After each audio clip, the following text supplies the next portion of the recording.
모두 다 한 주간 평안히 잘 지내셨는지요? 자, 오늘 벌써 6월 세 번째 주일입니다. 자, 오늘도 우리 마음을 모아서 하나님께 함께 예배하는 시간 갖도록 하겠습니다. 찬송가 89장 샤론의 꽃 예수 함께 하면서 오늘 예배 시작하겠습니다.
이어서 기쁨 찬양 425장 우리 보좌 앞에 함께 하겠습니다.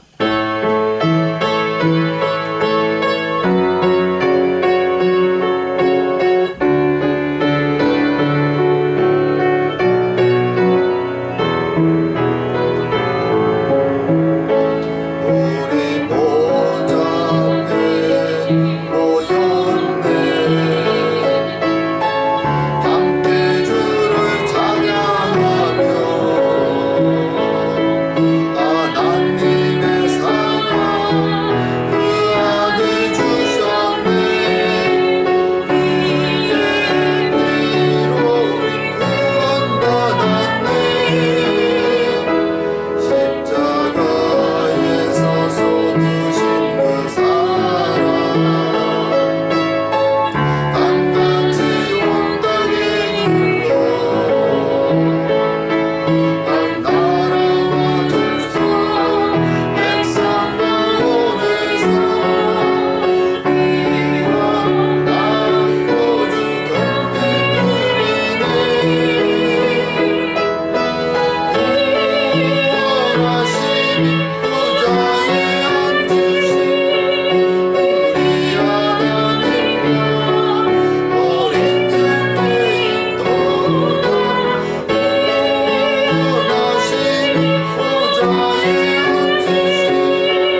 말씀하셨습니다. 하나님은 영이시니 예배하는 자는 영과 진리로 예배할지니라. 오늘도 이 자리에 임재하신 주님 앞에 우리의 마음을 열고 우리의 죄와 허물을 고백하며 주님의 용서와 위로를 구하는 시간을 갖도록 하겠습니다. 함께 기도드리겠습니다. 아버지 하나님, 아버지 하나님, 오늘도 부족한 주님 앞에 섭니다. 주님, 부끄럽사오나 감히 주님의 영광 앞에 설 수 없는 자입니다. 주님, 주의 보혈의 능력을 의지하여서 오늘도 주님의 용서를 구하며 주님의 자리 앞에 섭니다. 주님 이 자리에 함께하여 주시고 주의 은혜로 더하여 주시옵고 우리 모든 성도의 심령 가운데 주님의 영의 강권하심으로 충만한 은혜로 인도하여 주시옵소서. 아버지,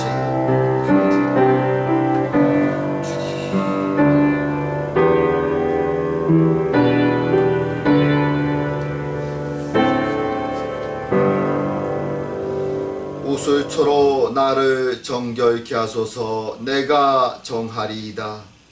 나를 씻기소서. 내가 눈보다 희리이다. 주의 얼굴을 내 죄에서 돌이키시고 내 모든 죄악을 도말하소서. 하나님이여, 내 속에 정한 마음을 창조하시고 내 안에 정직한 영을 새롭게 하소서.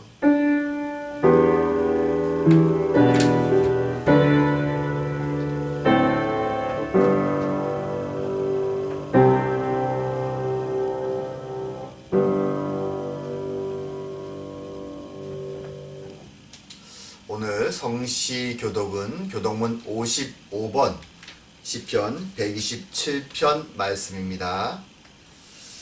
자, 저희가 함께 시편 127편 말씀 교독하도록 하겠습니다. 여호와께서 집을 세우지 아니하시면 세우는 자의 수고가 헛되며 여호와께서 성을 지키지 아니하시면 파수꾼의 깨어 있음이 헛되도다. 너희가 일찍이 일어나고 늦게 누우며 수고의 떡을 먹음이 헛되도다. 그러므로 여호와께서 그의 사랑하시는 자에게는 잠을 주시는도다.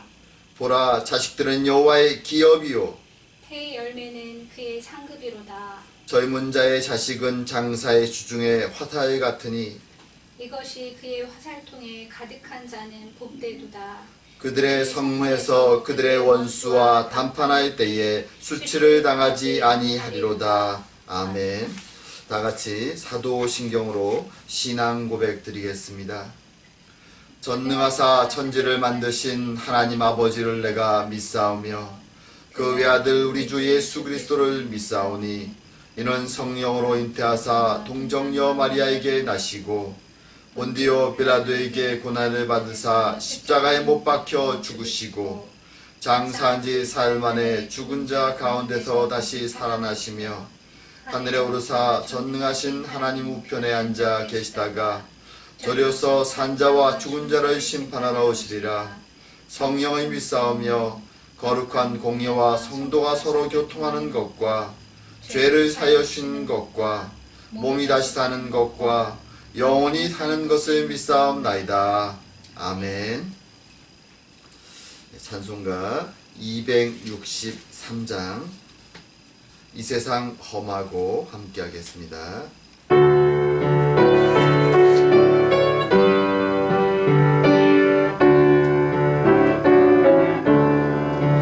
주의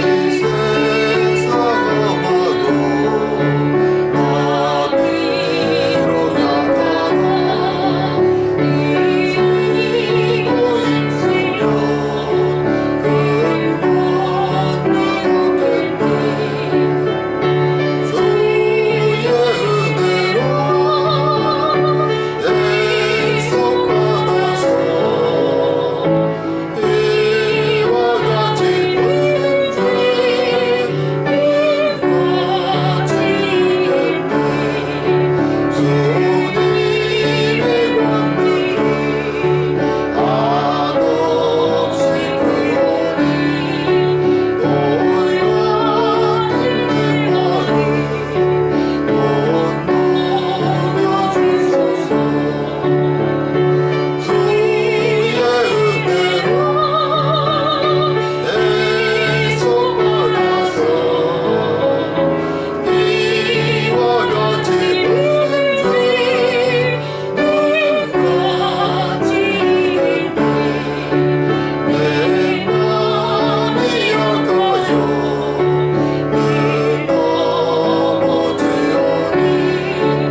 기도드리겠습니다. 사랑과 은혜의 하나님 아버지, 귀한 주일 주의 전 앞에 모여 주의 이름을 찬양합니다. 우리의 생명의 아버지가 되어주시며 우리의 구원자가 되어주시며 우리의 위로자가 되어주시는 성부, 성자, 성령 한 분 되신 하나님의 이름을 찬양하고 감사드립니다. 오늘도 저희들 몸은 흩어져 있으나 영적으로 주님 앞에 하나 되어 주님 예배를 올리오니 이 시간 우리의 심령 가운데 찾아와 주시옵고 우리의 마음속에 있는 허탄한 생각들을 다 물리쳐 주시고 오직 주님 앞에서 온전한 예배를 올리는 시간으로 주님 축복하여 주시옵소서. 우리들은 연약하고 부족하여 세상의 풍파와 파도에 흔들리는 넘어지는 자들이오나 우리를 버려두지 아니하시고 주의 백성으로 모든 시험을 이겨내며 여기까지 나오게 하시니 감사드립니다. 주님, 그리할지라도 여전히 연약하여 세상의 유혹과 시험 앞에서 흔들리는 저희들을 불쌍히 여겨 주시옵고 저희들을 홀로 두지 마시고 저희 손을 붙잡아 이 세상의 유혹의 파도를 넘게 하여 주시고 하나님의 사랑받는 백성으로 이 길을 다 마치고 주님과 함께 낙원에 이르는 영광을 경험하는 저희들이 다 될 수 있도록 주님 인도하여 주시옵소서. 아버지 하나님, 우리에게 사랑의 교회로 모이게 하시니 감사드립니다. 주님, 생명의 말씀 안에서 머리 대신 주님과 한 몸을 이루고 서로 사랑하고 섬기며 살아가는 주의 몸된 공동체가 되게 하여 주시옵고 특별히 어둠 속에서 방황하는 영혼들을 주님께로 인도하여 생명으로 인도하는 데 쓰임받는 저희 교회가 될 수 있도록 주님 축복하여 주시옵소서. 아버지 하나님, 우리의 개개인의 심령의 고통과 아픔과 간절한 기도의 제목들을 아시는 주님, 오늘도 저희들 의지할 바가 간구할 바가 주님밖에 없기에 무릎 꿇고 간구하오니 우리의 간절한 기도에 응답하여 주시옵소서. 주님, 우리의 연약한 육신의 아픔을 아시는 주님, 주님 찾아와 주셔서 치료의 손길을 펼치사 성도 한 명 한 명에 있는 육신의 고통과 심령의 고통을 주님 치료하시고 위로하여 주시옵소서. 또한 세상의 풍파 속에 우리의 근심과 걱정이 많습니다. 주님을 의지하지만 여전히 흔들리고 불안합니다. 주님, 우리 가운데 찾아오셔서 주님의 크신 위로와 만족과 기쁨으로 채워 주시옵소서. 그리하여 주님으로 말미암아 이 험한 세상 속에서도 우리의 입술이 감사와 찬양으로 넘쳐날 수 있도록 우리의 삶과 우리의 가정을 축복하여 주시옵소서. 아버지 하나님, 1년이 넘는 긴 세월을 팬데믹으로 많은 이들이 고통수와 어려움 속에 있음을 아시는 주님, 찾아와 주시고 응답하여 주사 이 어려움의 시기가 빨리 지나가게 하여 주시옵고 무엇보다 고난과 어려움 속에는 주의 백성들을 돌아보아 주시옵고 그들의 삶이 어려움과 박해와 고난 속에서도 하나님의 이름 때문에 주님의 사랑 때문에 감사와 찬양이 넘쳐나도록 주님 축복하시고 지켜주시옵소서. 또한 주의 복음을 붙잡고 수고하는 전하는 주의 종들 주의 백성들을 기억하여 주시고 그들의 사역 가운데 은혜를 더하시며 주님, 특별히 최병훈 목사님 네 분을 기억하사 그들의 사역에 뿌린 씨앗들이 주의 때에 아름답게 열매 맺게 하여 주시고 그 가정의 간절한 기도의 제목에 응답하사 그들의 삶에 기쁨과 감사가 넘치도록 주님 함께하여 주시옵소서. 오늘도 부족한 자 말씀을 나눕니다. 주님 함께하여 주시고 든든한 전하는 자와 함께 아멘 할 수 있는 은혜의 시간으로 축복하여 주시옵소서. 오늘도 함께 하심을 감사드리오며 모든 말씀 예수님 이름으로 기도드립니다.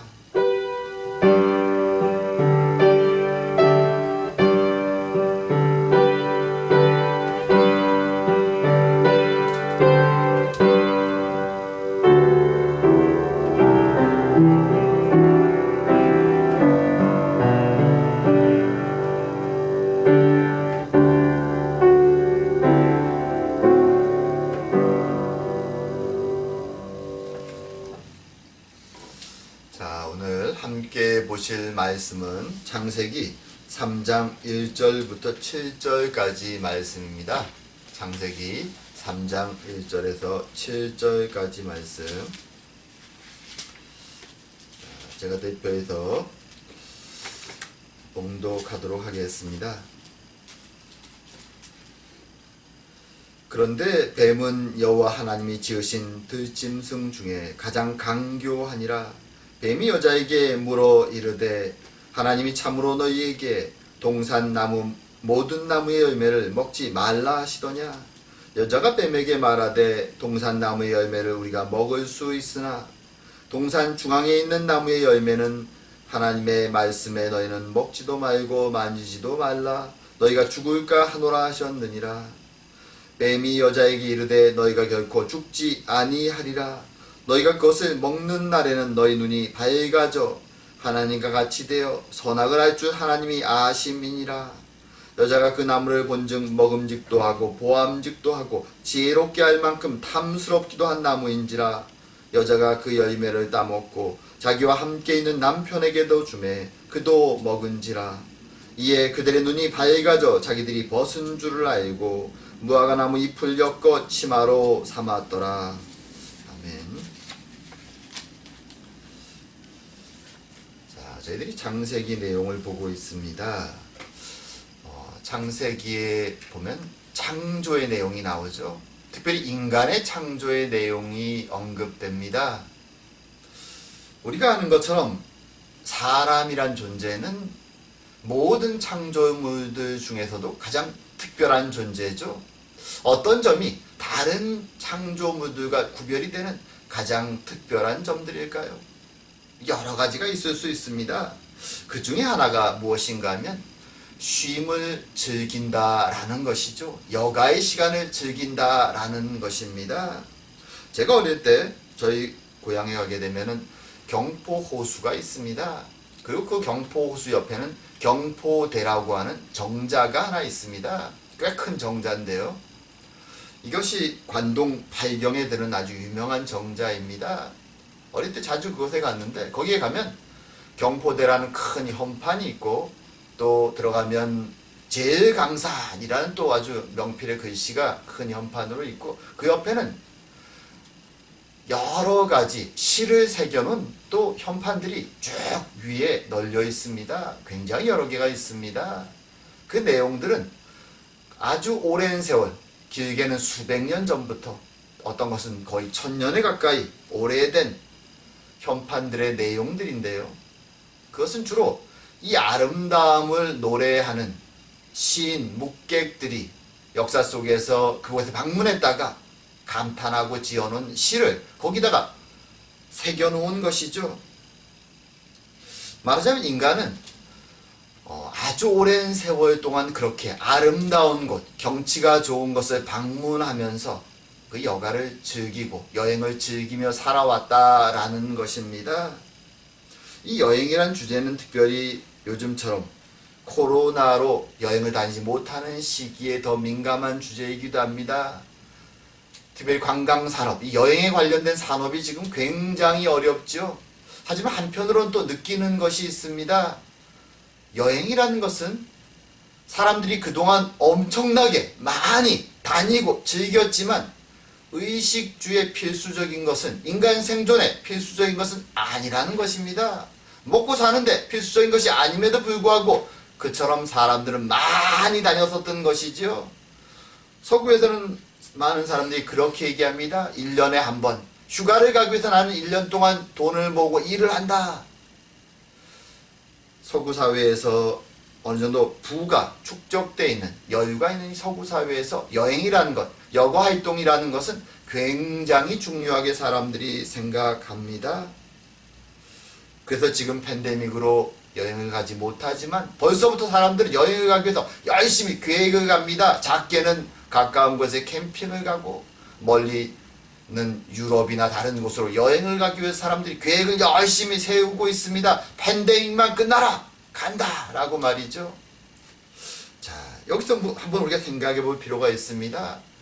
대상 동물들은, 다른 창조물들은 그저 그들도 쉬기는 쉬지만 그것은 의식주 활동의 한 단편이죠. 먹고 사는 수단을 위해서 그냥 육신을 쉬는 것입니다. 하지만 사람들의 쉼은 다르죠. 사람들은 쉼을 위해서 많은 것을 투자하기도 합니다. 이 쉼이라는 것이 도대체 어디서부터 온 것일까요? 잘 생각해 보면 이것은 하나님의 창조의 계획 속에서부터 찾아온 것이라는 것을 우리가 알 수 있습니다. 생각해 보십시오. 우리는 낮 시간이 반이고 또 밤 시간이 반이 있습니다. 낮과 밤이 반씩되어 있죠. 만약 하루 종일 해가 떠 있다면 우리는 어쩌면 굉장히 힘든 삶을 살았을 것입니다. 하지만 하루의 반이 밤이기 때문에 우리는 낮 시간 동안 일하고 밤에는 쉼을 취할 수 있는 것이죠. 그리고 성경은 7일의 사이클을 우리에게 말해줍니다. 하나님은 6일 동안 일하시고 마지막 날 7일날 쉬시면서 우리에게도 쉬라 라고 안식하라 라고도 말씀하셨습니다. 그래서 하나님이 주신 이 안식은 인간을 위해서 주신 것이고, 그리고 더 나아가서 안식을 통해서 하루를 돌아보고 일주일을 돌아보고 그 쉼을 통해 돌아봄을 통해 하나님 앞에서 나의 모습을 돌아보는 것, 그리고 하나님과의 관계를 돌아보는 그 목적을 위해서 지으셨음을 알게 됩니다. 하지만 오늘날 많은 사람들은 이 목적을 상실하죠. 쉼이라는 것도 기본적으로 하나님과의 관계 속에서 인간의 특별함을 드러내는 것인데, 세상 다른 창조물과 다른 영혼을 주시고 하나님의 형상을 따라 만드신 인간에게 주신 아주 특별한 하나님과의 관계 속에 존재하는 것인데, 사람들은 이것을 잊어버리고 살아갑니다. 자신의 욕망을 위해 쉼을 사용하죠. 어디서부터 잘못된 것일까요? 그것이 오늘 본문의 내용이기도 합니다. 하나님의 아주 특별한 존재로 지음받고 하나님이 주시는 하루의 안식, 일주일의 안식, 또 더 길게는 휴식의 시간들을, 안식의 시간들을 하나님이 주시고 우리의 심신을 돌아보고 하나님을 바라볼 수 있도록 주신 이 안식이 언젠가부터 깨어져서 탐욕의 안식으로 변해가고 있는 것이죠. 그 시작점이 바로 오늘 본문에 등장하는 인간의 최초의 범죄의 사건입니다. 자, 오늘은 이 인간의 첫 번째 죄의 모습, 불순종의 모습을 보면서 그것이 우리와 어떻게 연결되는가, 그 이유가 무엇이었고 지금 우리는 그 사건을 바라보면서 우리와 어떤 관계가 있는가 한번 생각해보는 시간을 갖기 원합니다.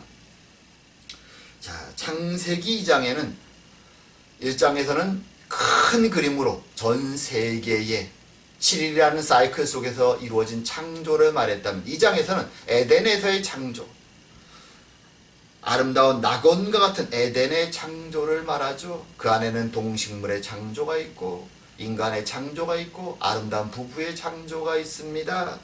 그래서 2장 끝에 보면 모든 것이 해피한 것 같습니다. 근데 3장에 들어오면서 문제가 생기죠. 낙원과 같은 에덴에 왜 문제가 생길까요? 사실 이 낙원이라고 말하는, 우리 흔히 영어로 파라다이스라고 이것을 말하죠. 파라다이스. 이 어원을 보면 흥미로운데요. 원래 파라다이스는 헬라어 파라다이스에서 온 것입니다. 원래의 의미는 그저 공원이나 정원 같은 것을 가리키죠. 이것도 또한 원래는 페르시안 말에서 가져온 차용어입니다. 근데 이 단어가 언제부터 낙원을 가리키는 단어가 되었을까요? 그것은 헬라어 성경이 이 히브리어의 에덴 동산을 이 파라다이스라는 단어로 번역하면서부터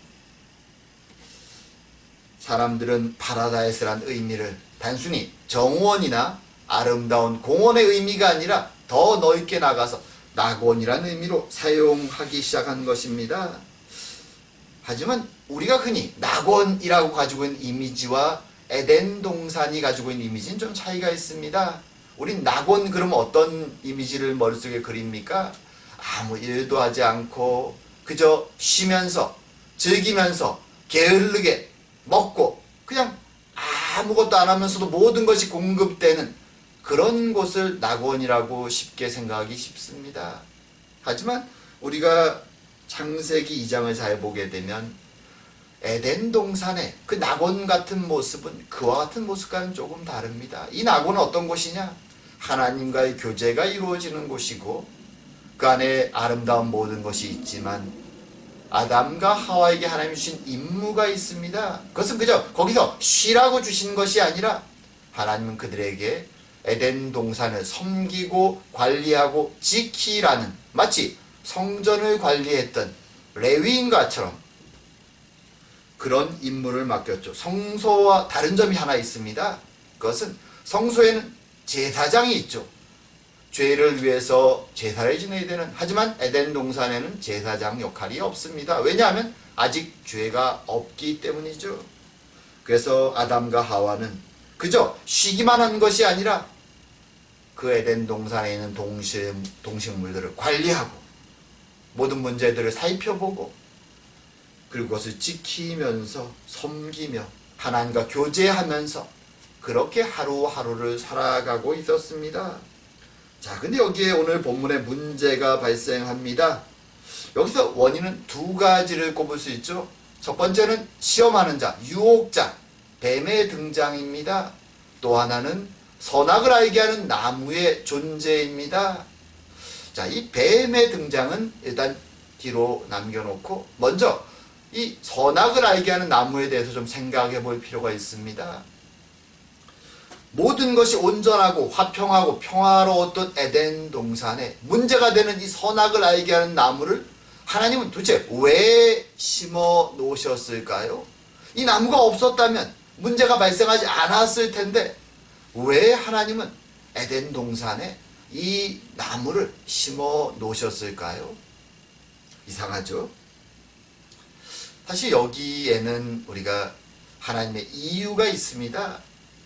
선악과 나무를, 우리가 흔히 말하는 이 선악과 나무를 심어놓은 이유, 사실 이 나무는 선악과 나무 하나만 있는 것이 아니라 그 옆에 세트로 어떤 면에서는 생명나무가 같이 있었습니다. 이 두 가지가, 이 두 나무가 에덴 동산의 중심에 있었는데 이것이 하나님이 주시는 하나의 세트입니다. 여기에 이유와 목적이 있죠. 우리가 흔히 생각하듯이 무슨 선악과나 이 생명나무 열매를 매직, 무슨 마법의 나무처럼 생각하면 되지 않습니다. 이것은 하나님과의 관계 속에서 주어진 특별한 상징입니다. 자, 이 생명나무라는 것은 성경에 사실 자주 등장합니다. 어디에 자주 등장하냐? 그것은 하나님의 낙원을 묘사할 때 선지서나 계시록에서 이제 이 세상이 끝나고 하나님의 나라가 완성되어서 하나님과 그의 백성들이 함께 거할 그 나라를 묘사할 때 그 나라의 중심에 있는 것이 바로 생명나무죠. 하나님 나라의 백성들의 영원한 생명을 상징하는 것이 바로 이 생명나무입니다.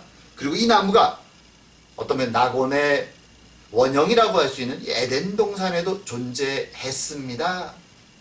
그리고 거기에는 금지 명령이 없죠. 그 말은 생명나무 열매를 아담과 하와가 먹을 수 있었다는 것입니다. 그리고 그것은 하나님이 허락하신 한도 내에서 아담과 하와가 생명나무 열매를 먹는다는 것은 그들에게 영원한 생명이 주어질 수 있었음을 의미하는 것이기도 하죠. 하지만 이 나무가 홀로 있는 것이 아닙니다. 그 옆에 금지된 선악과의 나무가 있었죠. 자, 이걸 같이 보는 것이 중요합니다. 그래서 하나님이 허락하신 영원한 생명의 나무를 먹으면서 아담과 하와는 옆에 있는 선악과의 나무를 동시에 봅니다. 그리고 기억하는 것이죠. 뭘 기억합니까? 하나님이 이 나무는 금지하셨어. 그 금지의 명령이 가리키는 것이 무엇입니까? 아, 하나님이 계시구나. 나를 만들어 주셨고 나에게 이 명령을 주신 하나님이 계시다라는 사실을 아담과 하와는 계속적으로 기억하는 것이죠. 하나님 앞에서 그들의 순종의 이유를 발견하는 것입니다. 사실 아담과 하와에게 하나님은 자유의지를 주셨습니다. 자유롭게 그들은 모든 걸 선택할 수 있습니다. 결정할 수 있습니다. 하지만 하나님이 유일하게 그들의 자유의지 앞에 딱 나가 세우셔서 하지 말라고 말한 유일한 것이 바로 이 선악과를 건드는 것입니다. 그래서 하나님은 그들에게 계속 기억하라고 말씀하시는 것이죠. 하나님과의 관계 속에서 얻어지는 이 영원한 생명은 바로 너희들이 선악을 지키는, 선악과의 열매를 지키는 하나님의 명령에 순종하는 것을 통해서 얻어지는 것이다. 이것을 기억하면서 하나님 앞에서 너희들이 살아야 된다 라고 말씀해 주시는 것입니다. 아담과 하와는 기쁨으로 순종했고, 그리고 하나님 말씀에 따라 평화롭게 에덴 동산에서 하나님과 함께 지냈습니다. 그런데 이제 시험하는 자가 등장합니다. 본문에 보게 되면 뱀의 모습으로 등장하죠. 그리고 창조물 중에 가장 강교한 자다라고 묘사됩니다. 하지만 엄밀히 말한다면 이 뱀의 모습은 사탄을 상징하는 것이죠. 마치 신약 성경에서 우리가 이 아담과 하와를 시험했던 이 시험과 함께 비교하는 것이 예수님에 대한 사탄의 시험입니다. 거기에 등장해서 예수님을 시험했던 사단의 모습처럼 사실 에덴 동산에 등장하는 뱀도 시험하는 자도 바로 사단을 상징하는 것이죠. 자, 그리고 나타나서 이제 뱀은 시험의 질문을 던집니다. 하지만 아주 강교하기 때문에 자신이 원하는 이 선악을 알게 하는 나무에 대해서 본인의 입술로 언급하지 않습니다. 도리어 반대로 이렇게 질문하죠. 하나님이 정말 이 나무들 아무것도 먹지 못하게 하셨냐? 라고 부정 질문을 던지죠. 그러자 하와는 깜짝 놀라면서 얘기하죠. 아니야. 하나님은 이 모든 걸 다 우리에게 먹게 하셨어. 오직 한 나무, 동산 중앙에 있는 선악을 알게는 저 나무만 먹지 못하게 하셨어. 왜냐하면 그것을 먹으면 우리가 죽을 것이기 때문에 하나님이 그것만 금지하셨어 라고 말합니다. 그러자 사탄은, 이 뱀은 기회를 잡고 바로 그 나무에 대해서 말하기 시작합니다. 아니야, 너희가 그것을 먹는 날에 결코 너희들은 죽지 않아. 도리어 하나님은 너희들이 그것을 먹을 때 하나님처럼 눈이 밝아져서 선악을 알 줄, 그 지혜를 가질 줄을 하나님이 알았기 때문에 하나님 너희들에게 먹지 말게 하신 것이야 라고 사탄은 말하며 이제 하와의 마음속에 유혹을, 시험을 던지는 것이죠. 앞에서 말한 것처럼 이 첫사람들 하와와 아담은 하나님이 온전한 모습으로, 순수한 모습으로, 아름다운 모습으로 자유의지를 주시고 만드셨습니다. 그들은 생각하고 판단하고 자신의 기쁜 뜻에 따라 선택할 수 있었습니다. 그들은 죄가 무엇인지 몰랐죠. 그저 마음에 있는 하나님이 심어주신 선한 양심을 따라 그들은 살아갔습니다. 하나님의 뜻에 순종하면서 말이죠. 그런데 의문이라는 것이 없었던 그들에게 사탄이 처음으로 의문이라는 것을 심어주죠. 의심을 심어주는 것입니다. 하나님의 말이 틀렸어, 거짓말이야 라고 의심을 심어줍니다. 그리고 더 나아가서 그 의심과 함께 하와의 마음속에 욕망이라는 것을 심어줍니다. 그것은 하나님과 같이 될 수 있다라는 욕망이죠. 이전까지 인간은 하나님 앞에서 선한 양심을 가지고 하나님 주신 양심에 따라서 하나님은 우리를 창조하신 우리의 아버지시고 우리는 그의 창조물로서 따라 살아야 된다라는 그 양심에 따라 선하게 살아왔습니다. 당연히 순종하고 사는 것이라 생각했죠. 그런데 사단이 던진 의문 속에 살며시 생겨난 생각은 무엇인가? 나도 하나님처럼 될 수 있을까? 나를 만드셨던 그분처럼 될 수 있을까? 이 의문이 사라의 마음속에 찾아오면서 욕망으로 사라의 눈과 마음을 사로잡기 시작합니다. 그리고 이런 욕망으로 이제 선악을 알게 하는 선악과의 열매를 바라보자. 그것은 탐스럽게 보이기 시작합니다. 먹음직스럽게 보이기 시작합니다. 욕망의 눈으로 바라보자 그것은 정말 하나님 같은 지혜를 줄 것처럼 보이기 시작합니다. 성경은 하와가 몇 시간이나 얼마나 긴 시간을 고민을 했는지 언급되지 않습니다. 아마 자유의지를 가지고 있는, 이성과 양심을 가지고 있는 하와였기 때문에 아마 사탄의 이 시험 앞에서 그저 그래 그러고 바로 그것을 집어서 먹은 것은 아닐 것입니다. 성경은 언급하지 않지만 그녀는 몇 시간을, 어쩌면 며칠을 고민했을 수도 있습니다. 하지만 결국 이 의심 속에서, 생겨난 욕망 속에서 그녀는 참지 못하고 선악을 알게 하는 나무의 과실, 선악과를 움켜쥐고 먹습니다. 그리고 자신 혼자만 감당하기에 견딜 수가 없어서 남편을 유혹해서 남편에게도 그것을 주고 함께 먹게 합니다. 자, 어떤 결과가 찾아왔을까요? 정말로 사단이 말한 것처럼, 뱀이 말한 것처럼 눈이 열리고 참된 하나님 같은 지혜를 소유하게 되었을까요? 아닙니다. 사단의 말은 거짓이었습니다.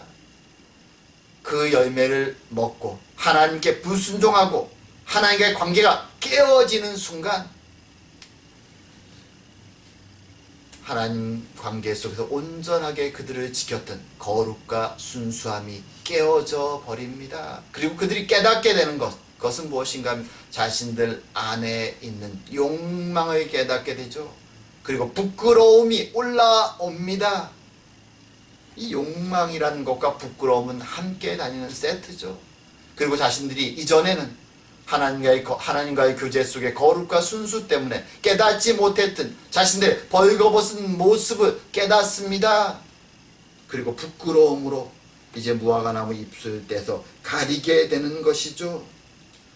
자신들의 마음속에 있는 죄와 욕망의 마음을 깨닫자 그들은 더 이상 하나님 앞에 나설 수가 없었습니다. 거룩하신 하나님, 이전에는 자신들도 하나님과의 교제 속에서 온전한 관계였기에 하나님의 거룩 앞에 아무 생각 없이 순수하게 나가서 하나님과 교제할 수 있었지만 이제는 자신들이 하나님 앞에 부끄러운 자들임을, 욕망을 지는 자들임을 깨달았기에, 거룩이 깨어져 버렸기에, 하나님의 관계가 깨어져 버렸기에 그들은 더 이상 하나님께 나아갈 수가 없습니다. 몸을 가리고 숨어버리는 것이죠.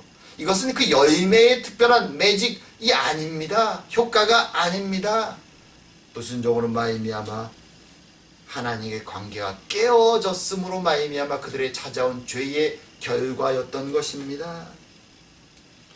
그리고 안타까운 것은 그 죄의 결과를 가지고 오늘날 아담의 후손들은 살아가고 있다라는 것이죠. 죄와 욕망 속에 그들은 살아갑니다. 무한 경쟁의 시대가 되어가는 것이죠. 자신의 성공을 위해서, 어떤 사람은 더 많은 것을 얻기 위해서, 어떤 사람은 그것을 지켜내기 위해서 그들은 욕망 속에 살아갑니다.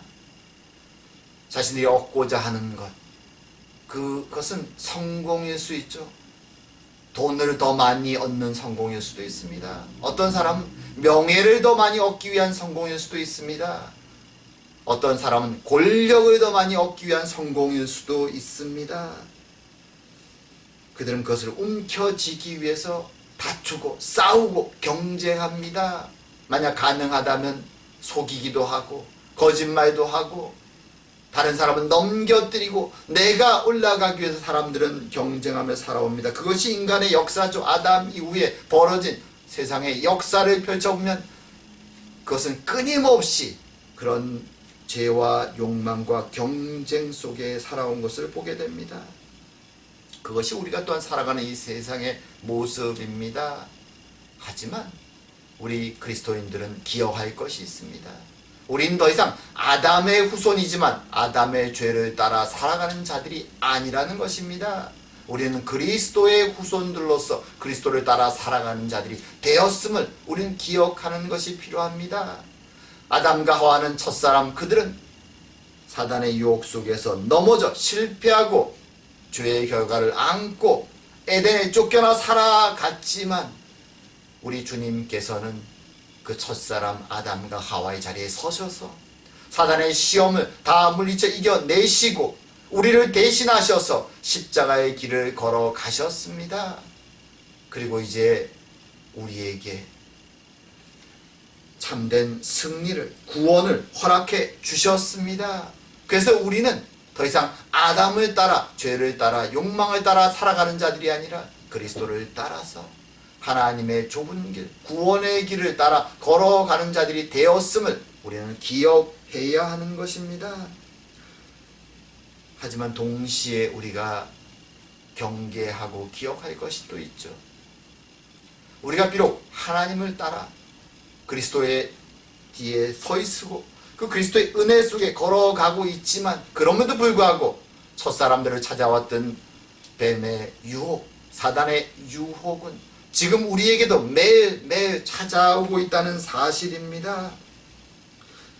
물론 때로 우리는 은혜 받고 정말 성령의 은혜가 충만할 때 그런 세상의 유혹들을 때로는 쉽게 물리칠 때도 있습니다. 그런 시기도 있습니다. 그런 은혜 충만한 시기들도 있습니다.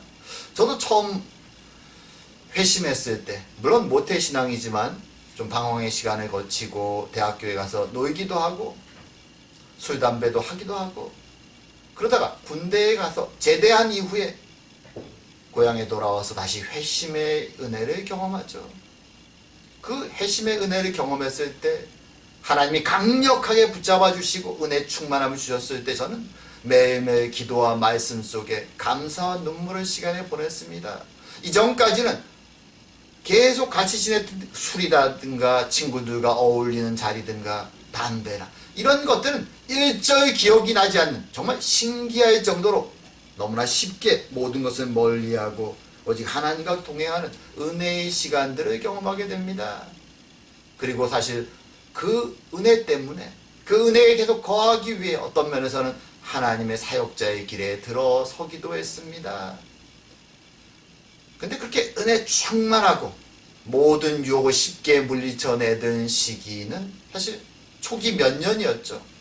그리고 이제 사람들과 만나고 교제하고 그리고 또 결혼하고 자녀를 키우고 세월 속에서 점점 시간이 지나면서 저에게도 세상의 연약함과 유혹들이 찾아오는 것을 저는 경험합니다. 이것이 모든 신앙인들이 사실 겪게 되는 과정이죠. 중요한 것은 유혹이 찾아오는 것을 아예 부인하는 것이 아니라 찾아오는 유혹과 시험 앞에서 우리가 그것을 어떻게 이겨내는가 하는 것이 중요합니다.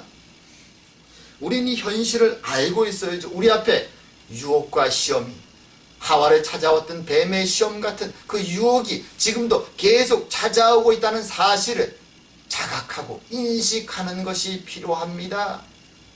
그리고 하와를 넘겨뜨렸던, 아담을 넘겨뜨렸던 그 유혹의 속성이 무엇인가, 내가 어디에 넘어질 것인가를 아는 것도 굉장히 중요합니다. 하와가 넘어졌던 것이 무엇입니까? 그것은 그전까지는 하나님 안에서 만족과 기쁨의 삶을 살고 있었는데 사단은 그녀에게 만족했던 삶 외에 더 큰 것이 있음을, 이제 그녀에게 불만족스러운 삶으로 더 요구하고 더 바라는 것이 그 위에 있음을 그녀의 시선을 빼앗아서 가르쳐준 것이죠. 욕망이 무엇인지를, 의심이 무엇인지를, 갈망이 무엇인지를 그녀에게 가르쳐준 것입니다. 오늘 우리도 마찬가지죠. 하나님 안에서 우리는 만족하고 기쁨으로 성실하게 매일매일 살아가지만 사단은 우리에게 불만족스러움을, 걱정과 근심과 의문을 우리의 마음속에 심어주기 원합니다. 사실 세상을 살아갈 때 이것은 끊임없이 찾아옵니다. 왜냐하면 세상을 살아가는 것이 쉽지 않기 때문입니다. 우리가 원하지 않아도 세상의 풍파가, 파도가 우리를 휩쓸고 들어오기 때문입니다. 그것은 때로는 경제적인 문제일 수 있고, 때로는 사람과의 관계의 문제일 수 있습니다. 때로는 가정의 문제일 수 있습니다. 자녀의 문제일 수 있습니다. 여러 가지 세상의 문제들이 우리를 흔들어 댑니다. 그리고 그 고통 속에서 우리는 하나님께 도와달라고 기도하지만 때로 아무 응답이 없어 보일 때도 있습니다. 그럴 때 사단이 우리의 마음속에 외치죠. 봐라, 하나님은 응답하지 않아. 너희들을 도와주지 않아. 너희들도 이제는 세상 사람처럼 욕심내고 때로는 속이고 죄를 짓고 내가 인도해 줄 테니까 나를 따라오라고 사단은 우리의 귀에 속삭이는 것입니다. 우리를 불만족과 불안과 걱정으로 흔들면서 끌고 가기를 원하는 것입니다. 그리고 많은 경우 이 유혹이 성공합니다. 그리고 그렇게 유혹이 성공할 때 그리스도인들에게 생겨나는 모습이 무엇인지 아십니까? 그것이 위선의 모습이죠. 교회에 모였을 때는 은혜 있는 것처럼 감사의 만족과 기쁨으로 삶을 살아가는 것처럼 그렇게 찬양하고 기뻐하고 나누지만 자신의 삶의 자리로 돌아가면 다시 불안과 걱정 속에서 세상 사람들처럼 욕심내며 다투며 살아갑니다. 오늘날 많은 교회들이, 오늘날 많은 신앙인들이 세상 사람들로부터 손가락질 당하는 이유가 바로 거기에 있는 것이죠. 유혹에 넘어진 것입니다. 위선의 모습을 드러내게 되는 것입니다. 하나님이 주신 만족과 기쁨 속에 머물지 못하고 세상의 불안과 시험 속에 넘어지는 것이죠. 이런 일이 매일매일 우리의 삶 가운데 일어납니다. 그럼 우리는 어떻게 해야 될까요? 우리는 에덴 동산에서 아담과 하와가 어떤 삶을 처음 살았는가, 그들이 넘어지기 전에 어떻게 살았는가를 기억하는 것이 필요합니다. 그들은 하나님과 동행하는 삶을 살았습니다. 하지만 그것만으로는 부족하죠. 다가오는 시험 앞에서 그것을 물리칠 수 있는 하나님의 말씀과 기도를 통해서 경계하는 것이 필요하죠. 그래서 주님은 우리에게 깨어있어라 계속 말씀하셨던 것입니다. 무방비 상태로 있어서는 안 되는 것이죠. 말하자면 믿음의 방패를 말씀과 기도를 통해 세우고 주님과 동행하는 삶을 살아야 되는 것입니다. 우리 주님이 우리에게서 행하신 것이 무엇인지를 깊이 생각하면서 매일매일 주님과 함께 살아가는 것이죠. 기쁨으로, 감사함으로, 만족함으로, 하지만 성실하게 주의 길을 걸어가는 것입니다. 그 믿음의 고백이 전에 제가 몇 번 읽어드렸던 요리문답, 하이데거르 요리문답 1문1답에 드러납니다. 이렇게 묻죠. 살아서나 죽어서나 당신의 유일한 위로는 무엇입니까? 이렇게 대답합니다. 살아서나 죽어서나 나는 나의 것이 아니요 몸도 영혼도 나의 신실한 구주 예수 그리스도의 것입니다. 그리스도께서는 그의 보혈로 나의 모든 죄값을 완전히 치르고 나를 마귀의 모든 권세에서 해방하셨습니다. 또한 하늘에 계신 나의 아버지의 뜻이 아니면 머리털 하나도 땅에 떨어지지 않도록 나를 보호하시며 참으로 모든 것이 협력하여 나의 구원을 이루도록 하십니다. 그러므로 그의 성신으로 그분은 나에게 영생을 확신시켜 주시고 이제부터는 마음을 다하여 즐거이 그리고 신속히 그를 위해 살도록 하십니다. 라고 고백합니다. 이 고백에 믿음이 필요하죠. 그리고 이 믿음과 함께 매일매일 주님과 동행하는 삶이 우리에게 필요한 것입니다. 이제 말씀을 맺을까 합니다. 오늘 본문에는 하나님과 함께 온전한 관계 속에서 순전하고 거룩의 삶을 살았던 아담과 하와가 유혹자에 의해서 넘어지고 그리고 죄인으로 떨어지는 그 안타까운 사건의 모습을 우리는 살펴보았습니다. 하나님은 선악과를 통해서 그들이 하나님과의 관계 속에서 그들의 위치가 어디인지를 깨닫고 순종의 삶을 살기 원하셨지만 그들은 하나님 주신 의지와 양심에도 불구하고 그들의 찾아온 의심과 유혹 앞에서 욕망 앞에서 그만 무너져 버리고 말았던 것입니다. 하지만 우리는 감사하게도 이 아담을 따라 살아가는 자들이 아니라 모든 시험과 유혹을 이기신 그리스도를 따라가는 사람들이 되었습니다. 주님이 우리를 그렇게 불러주신 것이죠. 하지만 여전히 우리 앞에는 유혹이 있습니다. 시험이 있습니다. 날마다 우리는 흔들립니다. 세상의 풍파가 우리를 찾아옵니다. 사단은 나를 따라오라고 욕심과 죄의 길을, 하지만 거기에 안락과 평안함이 있다고 우리를 유혹합니다. 그 유혹 앞에서 우리는 주님의 말씀을 기억하는 것이 필요합니다. 깨어 있어야 되는 것이죠.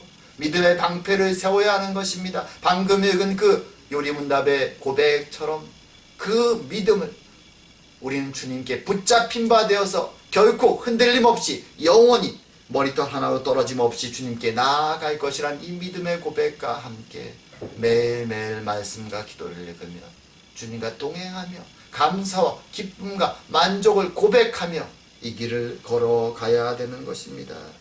그렇게 걸어갈 때 우리는 주님을 만나고 이전에 첫사람들이 누렸던 에덴 동산에서의 삶보다 더 온전한 낙원의 삶을 경험하게 될 것입니다. 그날을 소망하며 그것을 누리며 살아가는 저와 여러분 되기를 주의 이름으로 축원합니다. 기도드리겠습니다.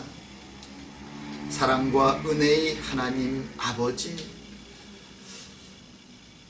우리를 사랑하셔서 당신의 아들을 이 땅에 보내주시고 아담이 넘어졌던, 하와가 넘어졌던 그 시험을 이겨내게 하시고 우리를 대신하여서 구원의 길, 십자가의 길을 걸어가게 하셨으니 감사하고 감사드립니다. 비록 아담의 후손으로 우리 안에 죄의 결과들이 있으나 이제는 그리스도를 따라 걸어가는 자들이 되어 은혜 안에 부름받아 주시니 우리를 불러주시니 감사드립니다. 주님께 붙잡힌 바 된 이 은혜가 얼마나 큰 것인지 기억하게 하시고 사나 죽으나 우리의 유일한 위로가 바로 우리 주님께 있음을 고백하며 날마다 주님을 향하여 주님과 동행하며 하루하루 걸어가는 저희들이 다 될 수 있도록, 그래야 참된 낙원의 기쁨을 누리고 감사하고 찬양하는 저희들이 될 수 있도록 우리의 마음속에 걱정과 근심과 의심이 아니라 기쁨과 감사와 만족이 넘치도록 주님 은혜 내려 주시옵소서. 함께 하심을 감사드리오며 모든 말씀 예수님 이름으로 기도드립니다. 아멘. 찬송가 342장 너 시험을 당해. 우리 함께 하겠습니다.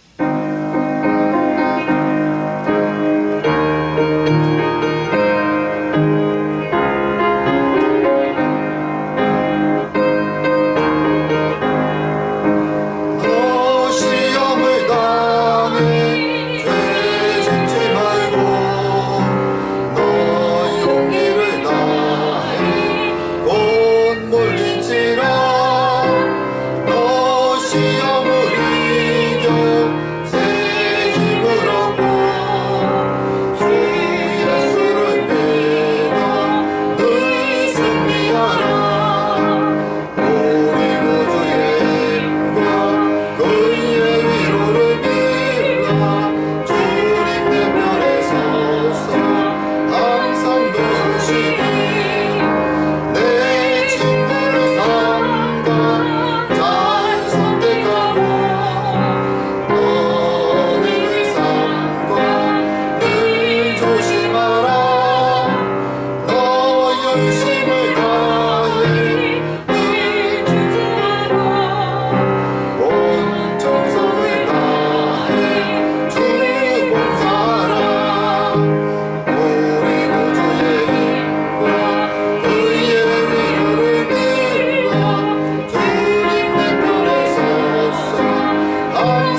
시간 준비한 헌금 하나님께 올리며 봉헌 기도 드리도록 하겠습니다.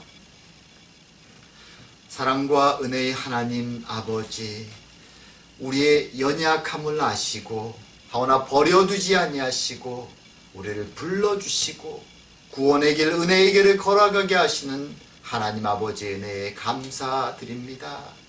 오늘도 연약하오나 주님이 날마다 지키시고 보호하시고 위로하시며 여기까지 함께해 주셨음을 감사드리며 작은 예물을 주님께 바칩니다.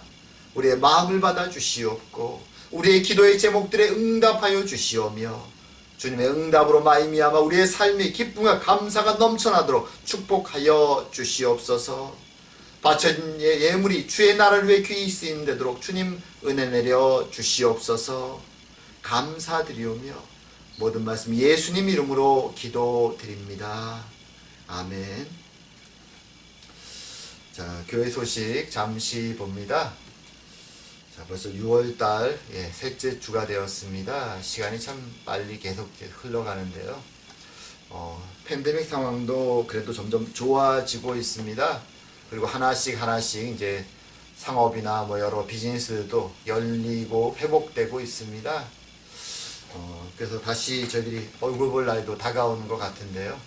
여러분들 건강 주의하시고 무엇보다도 하나님과 동행하면서 은혜의 시간들 그리고 또 서로를 위해서 기도해 주시고요. 아무래도 집에 거하시고 연로하시다 보니까 육신에 어려움이 있는 분들이 있습니다. 서로를 위해서 계속적으로 기도해 주시고 또 연락해서 위로해 주시기 원합니다. 자, 그것을 통해서 우리 모든 성도들 육신적으로나 영적으로나 건강하고 참으로 감사하게 다시 만날 그날을 또 기다려 봅니다. 자, 우리 다 같이 끝으로 주기도 본송하고 축도하심으로 오늘 예배 마치도록 하겠습니다.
이제는 우리 주 예수 그리스도의 은혜와 하나님 아버지의 사랑하심과 성령의 교통하심이 이 자리에 모인 모든 주의 백성 위에 이제로부터 영원토록 함께 계실지어다.